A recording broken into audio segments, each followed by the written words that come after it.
And so what kind of stuff might you have in the metaverse? Well, you might have a teapot. So this is where I keep going, like, what's the teapot? I put a clip of an art thing about this teapot. It's the first virtual item. It was the first digital thing put into the internet, right? And the gentleman who did it, he was a PhD student at the University of Utah. He wasn't a member of the church. He was just a PhD student. He was actually English. And they were modeling mathematically material reality, right, in the digital space. And he wanted to develop something that had this, I don't know how you say it, Bezier curves, Bezier curves. And so there's something wonderful about this teapot, that it has these curves, it has a handle with a hole in it. And so for this modeling, which really hadn't been done before, and there were no 3D modeling packages, you had to do it all in math. And that's what his focus was. So that's the Utah teapot. And on my first visit to Utah, when I didn't have Jason's wonderful tech support, I did sort of a phone video outside of the engineering computing building at the university where this teapot was sort of designed. And it's fascinating because it's up against these beautiful building mountains of the Wasatch Range. And it's this squat black glass building.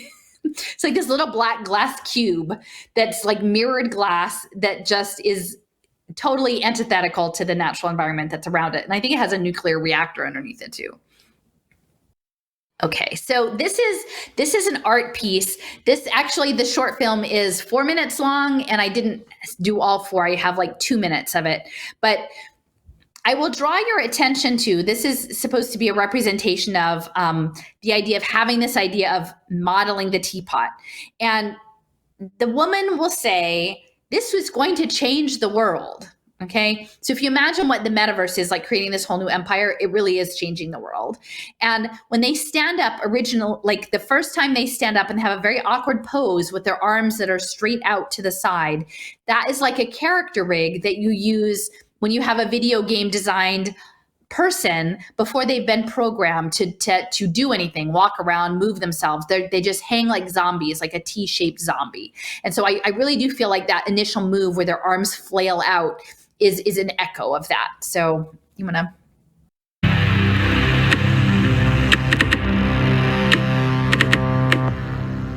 I was born in 1974, by the way. This means something. The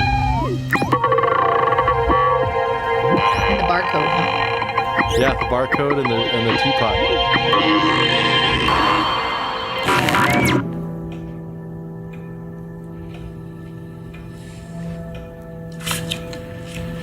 Oh my gosh, the wallpaper, that's the Martin? design from the movie The Shining. Is there something bothering you? That's the same radio from Cliff. I'm so sorry, darling. I know how tedious it can be to talk about work as we dine, but I'm struggling to find a suitable object to model for my research. Like I said, something simple enough, but also complex. You know, discernible, but... I haven't the foggiest why you worry. You could draw anything. Why not this tea set? A teapot, darling.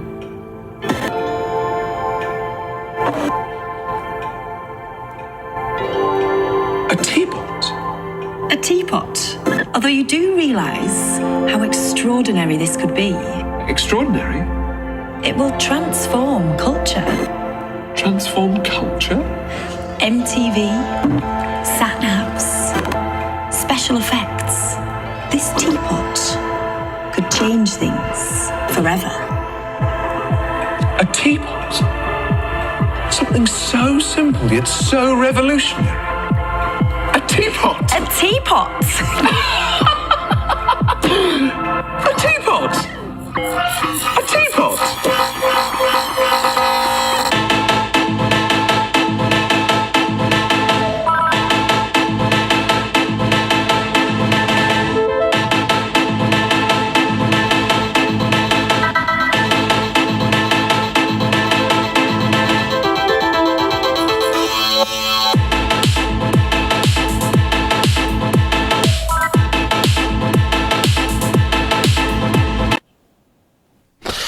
Alrighty then.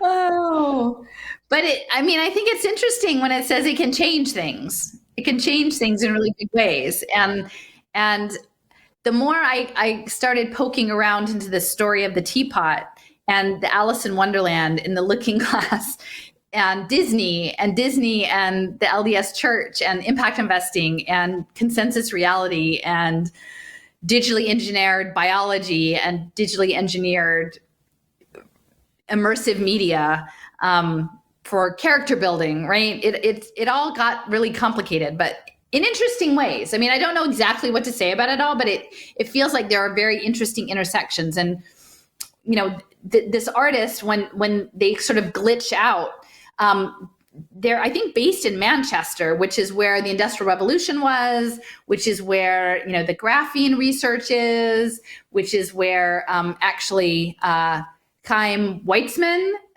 who was working on acetone, I think in World War I, that he did his research in Manchester, and then from that, kind of leaned on Balfour for the Balfour Declaration because he did such a good job with this acetone that was needed for the munitions in the First World War. So that's Manchester. There's a lot of overlaps with the artist being from Manchester, and then these glitches. To me, it feels like these breaks in time in these alternate dimensions. And there's the math world, right? There's the kitchen with the wallpaper, but then you get transported in that sort of weird waving sort of motion that they have into the math world. And that's something that we talked about a little bit when we were at the Atlas Research Center at UC Boulder, which is the interdisciplinary art and content creation space, is that they're trying really hard to make new interfaces so that non-mathy people can begin to interact with the digital world that is math in ways that are more intuitive for non-math people. And so it's kind of laying bare the underlying mathematical structure of the material world that most of us aren't aware of.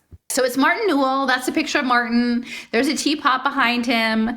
It was a Melita teapot and Friesland porcelain, and it was manufactured in Germany. So it's a German teapot. And it was actually purchased at the Zions Cooperative Mercantile Institution.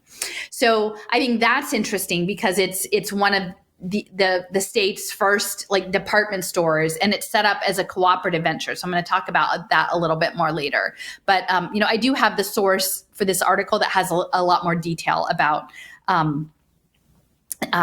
Martin and the teapot. This is from a slide deck, so it sort of shows how it's modeled with wire mesh. And there are all sorts of things that people played around with this idea of the teapot later. So then you have the hovering teapot with shadows, and this is all about modeling and making things look real. And that's what I would say in my Rainbow's End book by Werner Vinge that I've been doing. A key part is wearing an augmented reality and being good enough so that actually when your holographic version of you is walking around in the real world, that the math is right, so that your feet are actually on the floor and not hovering or sunk into the floor. That there's all of these sort of calibrations that have to happen for the augmented reality space to work.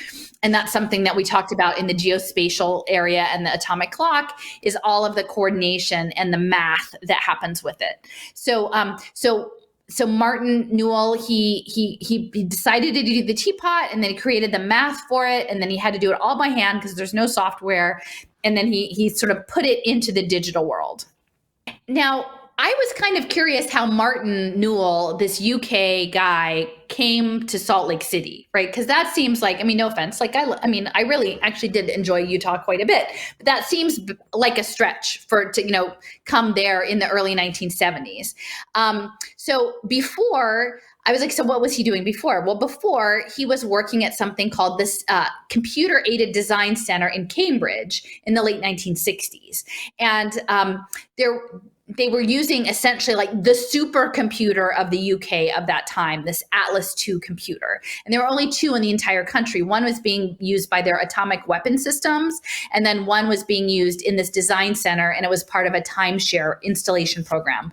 But a lot of the individuals who were a lot of the entities that were using the timeshare program also had links to sort of defense and military contracting and GCHQ. So that's the 67. So this is at Cambridge, and that's a picture of it. So if you wonder, like, where did the metaverse start to come from? Like, where did these things come from? It came from like lots of lockers and metal cabinets full of circuits, and that's how it started off. So Tony Benn, he was the Minister of Technology. He set up the center. It's interesting because his father was like the secretary to India in the late 1920s. So he has this sort of connection to India. The government is underpinning this, getting this set up. They had this extra computer at Cambridge, so that's where they decided to put it.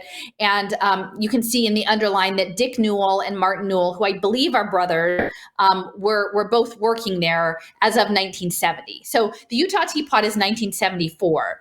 So they weren't there a really long time, or Martin wasn't there a long time. I think Dick was there longer.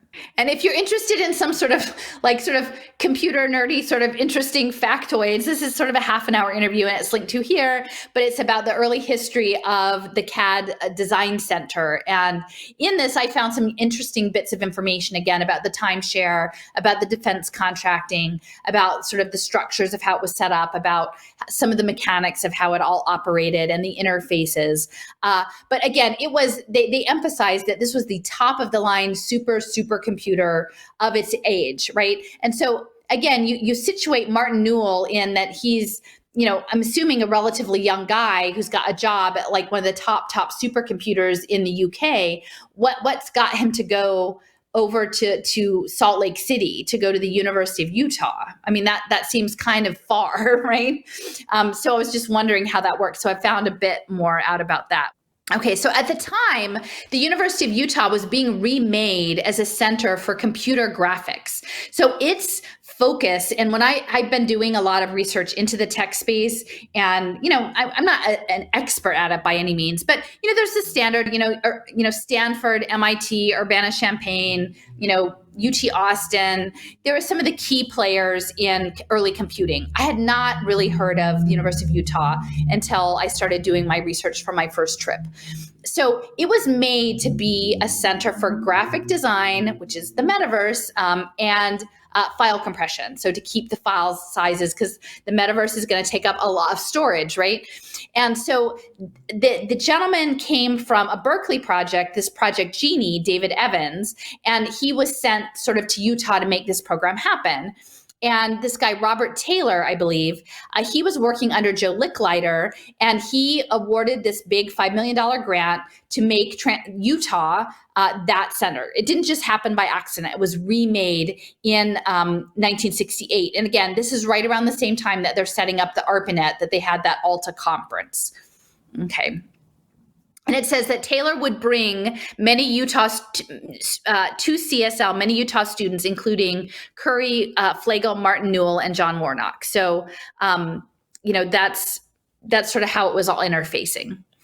So Robert Taylor, he was the one that was working under Licklider, and it was saying that, if you remember, and I think on one of my earlier slide presentations, I had this image of Licklider's memo about creating an intergalactic network, which at the time seems crazy, right? An intergalactic network before the space program is really even like off the books. But if you understand it possibly as an interdimensional network, right? And a bioelectrical network where you're transcending material reality, that intergalactic thing might not seem so far out, right? And then moving this from time sharing, which is what they had, to a packet switching network, a decentralized packet switching network.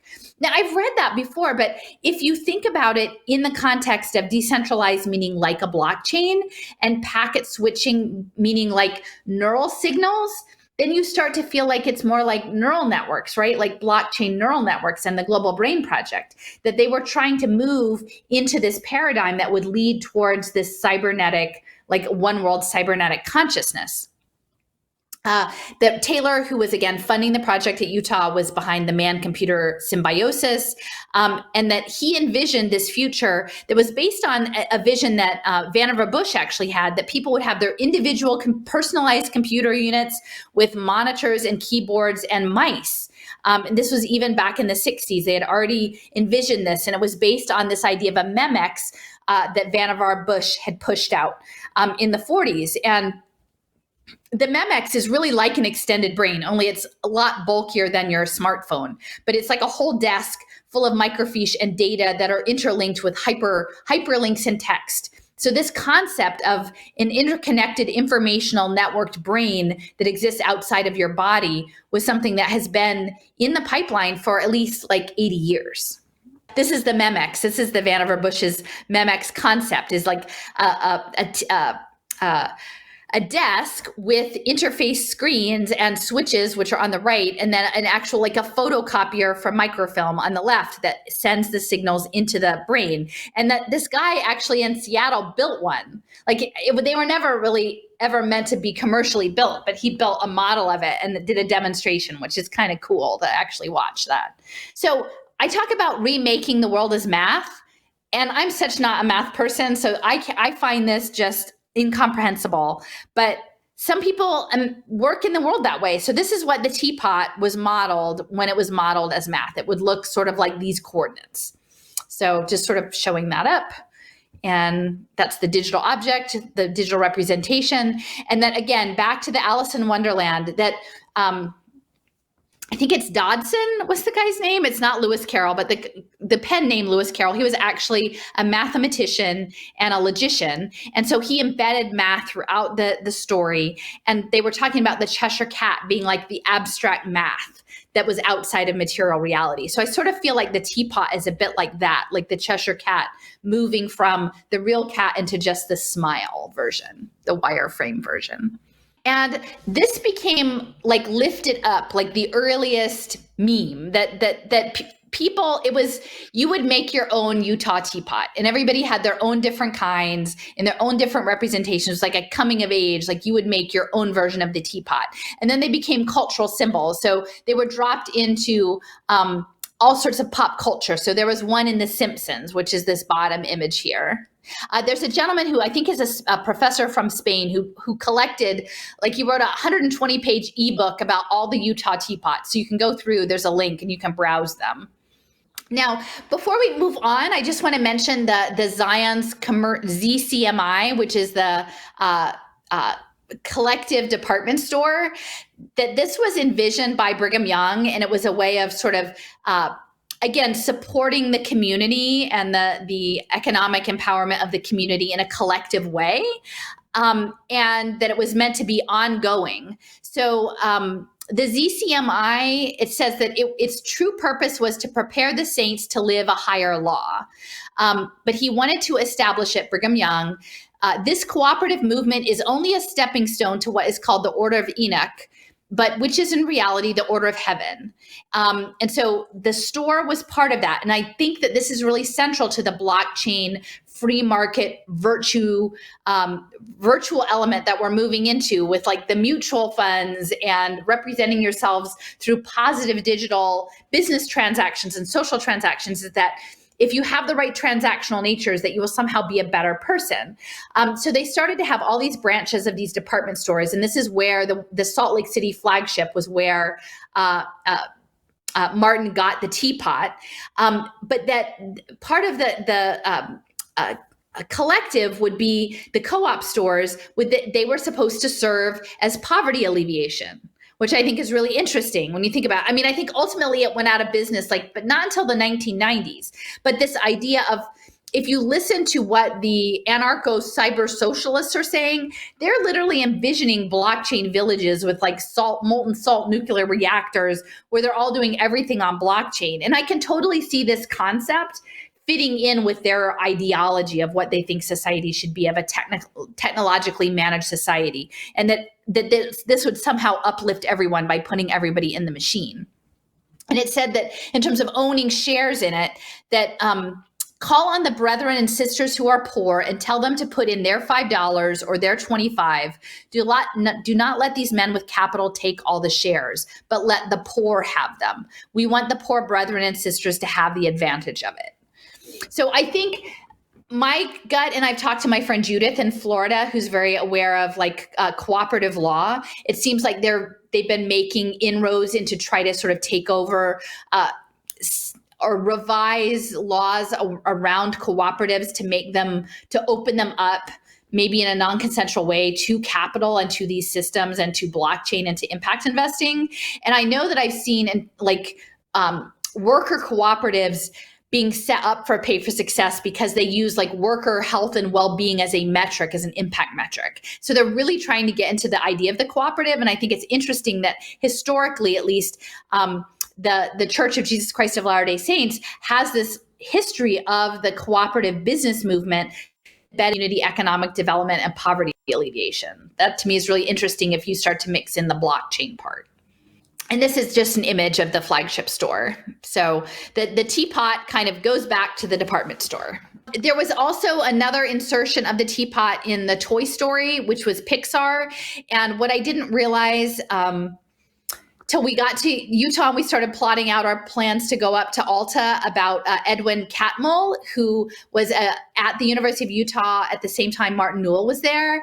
And he ended up going on to develop other systems of texture and 3D modeling that would later eventually become Pixar. So there is a Utah Teapot reference in both Toy Story and ostensibly in Monsters Inc. Only I didn't quite see it in the Monsters Inc. So there we've got the Teapot, and it's kind of interesting in the I don't know, would this be the anti-cybernetic version? You've got the spaceman, right? And I think this might be the bully. They've been broken. I can't remember where this was in the movie, if this was after the bully messed up her toys, but the people were beheaded, which again is sort of a reference, I think, to Alice in Wonderland, off with their heads, off with their heads, off with their heads. Queen was always saying off with their heads, and there was the Mad Tea Party. And so you can see that someone is actually holding the Buzz Lightyear's arm to pour the tea. So to me, that sort of signals these robot assist arms, like the automated robots, like the people are helping the robot learn the job, which is how to pour the tea. And so to me, actually, now that I'm looking at it, this is very much in line with the remote haptic robotics, like put yourself on the robot and then teach the robot how to do the job. And they've actually like ripped the arm off of the robot though in this. So you've got the Teapot.